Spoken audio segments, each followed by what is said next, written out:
அனைவருக்கும் வணக்கம்.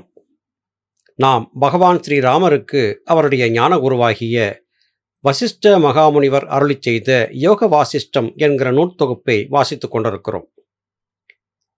மனிதன் கர்மவினைகள் காரணமாக உடல் எடுத்திருக்கிறான் என்பது நாம் அறிந்ததே.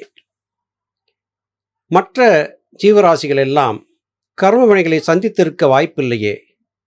அப்படி இருக்கும்போது அவைகளுக்கு ஏன் மோட்சம் கிடைக்கவில்லை?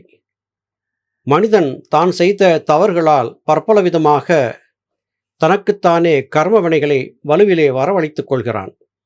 ஆனால் செடி, புல், பூண்டு முதலாகிய தாவர வர்க்கங்கள் எந்த ஒரு பாவத்தையும் செய்திருக்கவில்லையே. அப்படி இருக்கும்போது அவைகள் ஏன் முத்தி மோட்சத்தை பெற இயலவில்லை என்கிற வினா நமக்கு எழுவது வாடிக்கை. இது போன்ற பல கேள்விகளுக்கு வசிஷ்டர் சொல்லக்கூடிய விளக்கத்தின் மூலமாக பகவான் ஸ்ரீராமரோடு இணைந்து நாமும் நல்ல பல கருத்துக்களை பெற்று வருகிறோம். மோட்சத்திற்கு யாருக்கு உரிமை இருக்கிறது என்கிற வினா வருகிறது.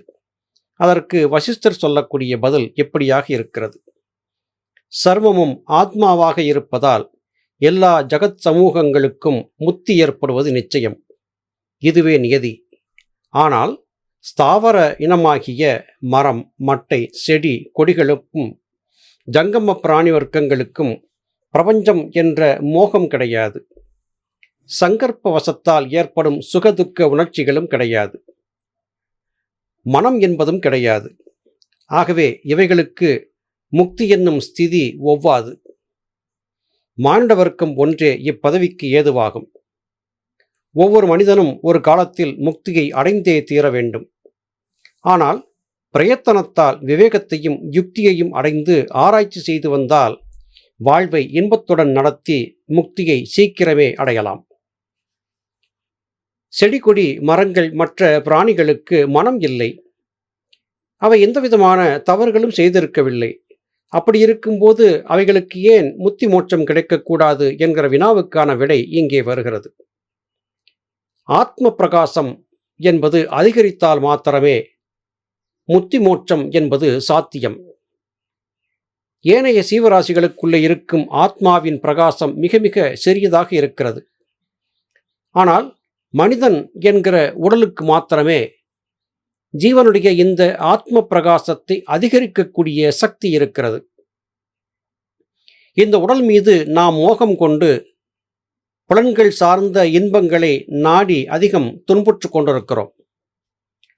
ஆனால் உண்மையிலேயே நம்முடைய இந்த உடல் என்பது முத்தி மோட்சத்தை அடைவதற்காக பராபரத்தால் இரக்கத்தின் பேரிலே கொடுக்கப்பட்ட கருவி என்பதை புரிந்து கொண்டால் இந்த அரிதான கருவியை வீணாக்கக்கூடிய எண்ணம் நமக்கு ஏற்படாது. அதிலும் தீவிரமான முயற்சி செய்யக்கூடியவர்கள் உறுதியாக பராபரத்தை சென்று சேர்வார்கள் என்பதே வசிஷ்ட மகாமுனிவருடைய உபதேசத்தின் மூலமாக நாம் தெரிந்து கொள்ளக்கூடிய கருத்தாக இருக்கிறது. வசிஷ்டர் இப்படி சொல்லிய பிறகு ராமனுடைய குணாதிசயங்களை அறிந்தவராய் ஜீவன் முக்தனாவதற்கு அவன் உரியவன் என்றும் ஆகையால் சம்சாரத்தை விட்டு ஒதுங்கி நிற்க தேவையில்லை என்றும் சொன்னார். சம்சாரத்தை பாம்பாக அறிவது சரியே. ஆனால் அதை அப்படி அறிந்த பிறகு பாம்புக்கு கருடனாக இருந்து அத்துடன் பயமின்றி விளையாடலாம். அஞ்ஞானி சம்சாரத்திலே ஈடுபட்டு கொள்ளுகிறான்.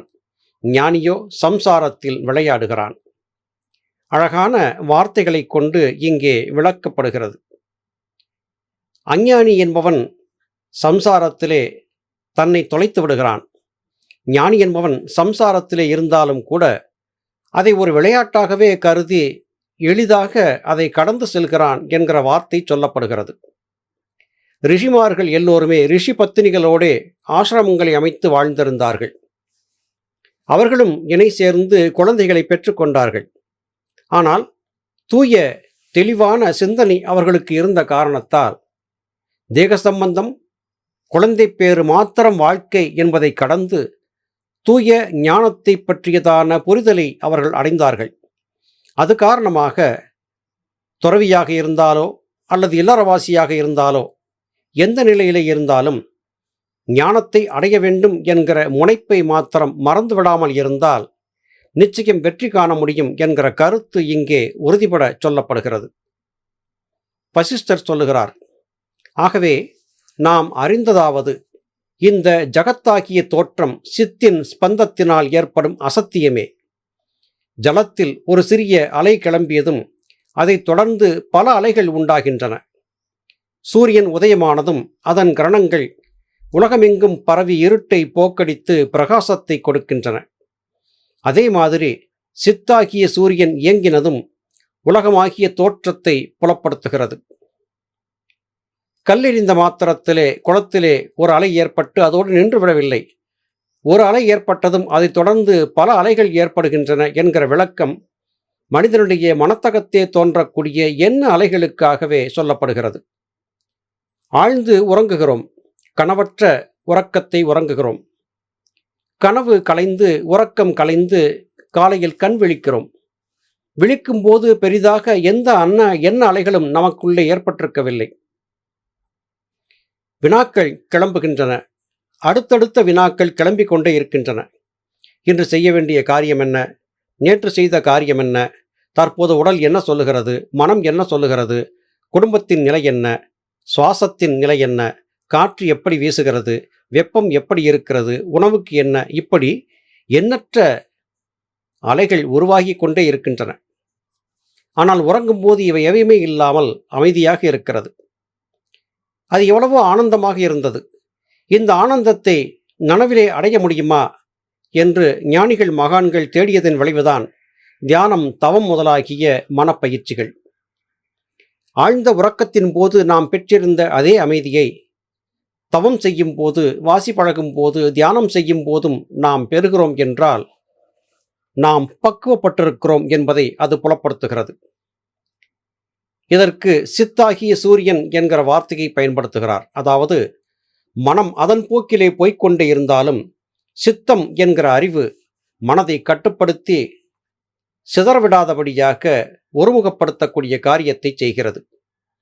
இந்த காரியம் செய்வதற்கும் யானையை அடக்குவதற்கு அங்குசம் பயன்படுவதைப் போல நல்ல நிலையிலே இருந்து முத்தி மோட்சத்தை ஏற்கனவே தழுவிய சித்தர்கள், முனிவர்கள், குருமார்களுடைய உபதேச மொழிகள் உதவியாக இருக்கின்றன. அதை கொண்டு மனோவேகத்தை கட்டுப்படுத்தி சித்தம் என்கிற அறிவின்பால் மனத்தை திருப்பிவிட முடியும். இதை பற்றித்தான் இங்கே யோக வாசிஷ்டத்திலே வசிஷ்ட மகாமுனிவர் சொல்லுகிறார். ராமன் கேட்கிறான், சித்தின் ஸ்பந்தம்தான் ஜகத் என்பது சரியே, ஆனால் இதை அறிவதில் லாபம் என்ன? பிறகு இதை எப்படி அடக்குவது? இவைகளை எனக்கு விளக்கும்படி கேட்டுக்கொள்ளுகிறேன். இங்கே சூட்சுமமான ஒரு வினாவை பகவான் ஸ்ரீராமர் விடுக்கிறார். சித் என்கிற அறிவினுடைய காரணமாகவே இந்த உலகம் விரிகிறது என்றாக சொல்லப்படுகிறது. இது எப்படி நடக்கிறது? இதை பற்றிய விளக்கத்தை சொல்லுங்கள் என்று கேட்கிறார். வசிஷ்டரும் இதற்கான விளக்கத்தை சொல்கிறார். பனிக்கட்டியும் அதன் வெள்ளை நிறமும் வெவ்வேறாக கருதப்படினும் அவை ஒன்றை விட்டு ஒன்று தனியாக நிற்காது. எள்ளும் எண்ணெயும் அல்லது பூவும் வாசனையும் அப்படியே. இவ்விதமேதான் சித்தும் ஸ்பந்தமும். ஒன்று நசித்தால் மற்றதும் கூடவே நசிக்கும். பிறகு இதை அடக்கும் மார்க்கங்கள் இரண்டு. அதாவது மேற்சொன்ன இரண்டு அம்சங்களை தழுவி ஒன்று சித்த விருத்திகளை தடை செய்யும் யோக மார்க்கம், மற்றொன்று சித்தத்தின் நாசத்தையே தழுவிய ஞான மார்க்கம். பகவான் ராமன் கேட்கிறார், பிராண அபான வாயுக்களை தடை செய்து மனத்தை அடக்கும்படியான யோக மார்க்கத்தை பற்றி எனக்கு உரைப்பீராக என்று. இரண்டு மார்க்கங்களை பற்றி வசிஷ்டர் சொல்லியிருக்கிறார். ஒன்று சித்த விருத்திகளை தடை செய்யக்கூடிய யோக மார்க்கம், மற்றொன்று சித்தத்தின் நாசத்தையே தழுவிய ஞான மார்க்கம் என்று. நாம் பதஞ்சலி யோக சூத்திரத்தை பார்த்திருக்கிறோம், கேட்டிருக்கிறோம். அதிலே இரண்டாவது சுலோகம் சித்த விருத்தி நிரோதக என்பதாக இருக்கிறது. சித்த விருத்தி என்பது எண்ணங்கள் விருத்தியாவதை இங்கே குறிக்கிறது. தொடர்ச்சியாக உருவாகக்கூடிய எண்ணங்கள் தான் எல்லாவற்றுக்கும் காரணமாகின்றன. ஆசைதான் எல்லாவற்றுக்கும் காரணம். மனிதன் எந்த ஒரு ஆசைக்கும் அதோடு முடிவு கட்டுவது இல்லை. ஒன்று பூர்த்தியானால் மற்ற ஒன்றை தேடிக்கொண்டே இருக்கிறான். ஒரு ஆசை அடங்கினால் மற்றொரு ஆசை தலை தூக்குகிறது. இது புலன்கள் வழியாக சலித்திருக்கும் காலம் வரையிலும் தொடர்ந்து கொண்டே இருக்கிறது. பிறப்பிலிருந்து இறப்பு வரையிலும் இந்த ஆசை என்னவோ விட்டு போவதில்லை. ஆசை காரணமாக மனம் சலித்து கொண்டே இருக்கிறபடியால் திரும்ப திரும்ப சித்த விருத்தி ஏற்பட்டு கொண்டே இருக்கிறது. ஒரு யோகி என்பவன் மனதை எத்தனை முறை சலித்தாலும் திரும்ப திரும்ப புருவமத்தியம் என்கிற சுழுமுனைத்தானத்திலே கொண்டு போய் நிறுத்தி நிறுத்தி பழகுகிறான். அது காரணமாக எண்ணங்கள் விருத்தி அடைவதை தடுத்து கொண்டே இருக்கிறான். இது ஒரு வகை.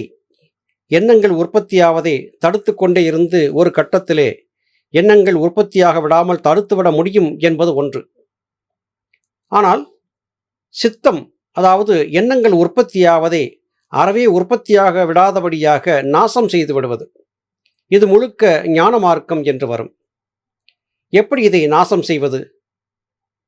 புலன்கள் வழியாக சலிக்கக்கூடிய மனம் ஜீவசக்தியாய வாயுவின் சலனத்தால் ஏற்படுகிறது. ஜீவசக்தியாய வாயுவின் சலனத்தை தடுத்து நிறுத்திவிட்டால் மனம் என்பது உற்பத்தியாகாது. மனம் உற்பத்தியாகாத போது அங்கே இருந்து என்ன அலைகள் ஏற்படுவதை பற்றிய கவலை என்பதே இல்லாதாகிறது. இது பற்றியதான விளக்கத்தையே பகவான் ஸ்ரீராமர் பிராண அபான வாயுக்களை தடை செய்து மனதை அடக்கும்படியான யோக மார்க்கத்தை பற்றி எனக்கு சொல்லிக் கொடுங்கள் என்று கேட்கிறார்.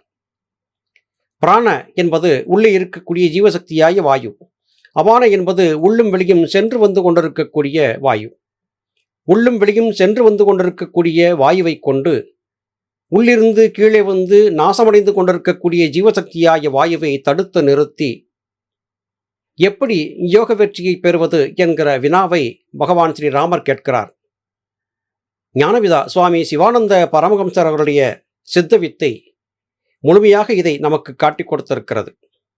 இருந்தாலும் பகவான் ராமனுடைய கேள்விக்கு வசிஷ்டர் என்ன பதில் சொன்னார் என்பதை கேட்பதற்கு நாளை வரை காத்திருங்கள். மீண்டும் அடுத்த பதிவிலே உங்களை சந்திக்கிறேன். அதுவரையிலும் நன்றி, வணக்கம்.